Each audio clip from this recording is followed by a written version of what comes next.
How to fix Boya mic not working in Android.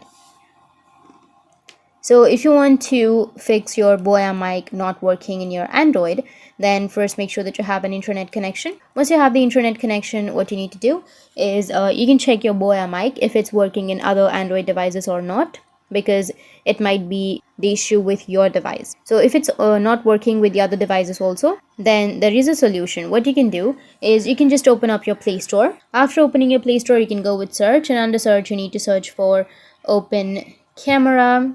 After that, you can install this application. Once you've installed this application, you need to connect your Boya mic, and after connecting your Boya mic, you can choose this application to record or to open the camera or do anything from your Boya mic. You need to go with the photo mode, the camera resolution, and select the camera resolution and adjust your audio or your video features, and after adjusting, your problem will be fixed. So that's it, and if you have any questions, feel free to comment below. Thanks for watching.